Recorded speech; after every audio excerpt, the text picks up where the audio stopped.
বাংলাদেশে বন্যা উপদ্রুত বিভিন্ন জেলা থেকে স্থানীয় বাসিন্দাদের যেসব বর্ণনা পাওয়া যাচ্ছে তাতে বোঝা যাচ্ছে মানুষজন মানবেতর জীবনযাপন করছে। বন্যার পানির তোরে বহু মানুষের সহায় সম্বল ভেসে গেছে। সবচেয়ে ক্ষতিগ্রস্ত জেলা ফেনীর পরিস্থিতি নিয়ে এখনও ধারণা পাওয়া যাচ্ছে না, কারণ ফেনীর সাথে গত 3 দিন ধরে যোগাযোগ কার্যত বিচ্ছিন্ন রয়েছে।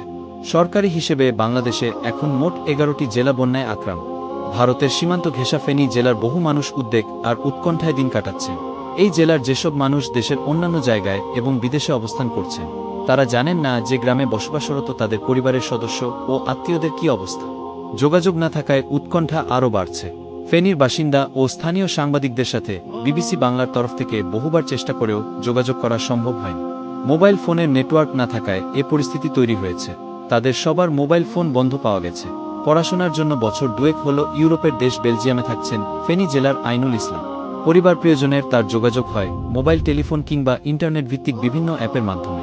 কিন্তু 2 দিন ধরে বন্যা কবলিত ফেনীতে আত্মীয়দের সাথে কথা বলতে না পেরে উদ্বেগ উৎকণ্ঠার মাঝে দিন কাটছে তার। শুক্রবার দুপুরে ইসলাম বিবিসি বাংলাকে বলেন, বাবা মায়ের সাথে যোগাযোগ তো বন্ধ হয়েছেই, মামা বাড়ির সাথেও তারা যোগাযোগ করতে পারছেন না। একই ধরনের উদ্বেগের সাথে দিন কাটাচ্ছেন ফেনীর সিলোনিয়া এলাকার দুবাই প্রবাসী সাইফুল হাসান। তিনি শুক্রবার সকালের দিকে ফেসবুকে একটি ভিডিও বার্তার মাধ্যমে তার পরিবারকে উদ্ধার করার আকুতি জানান।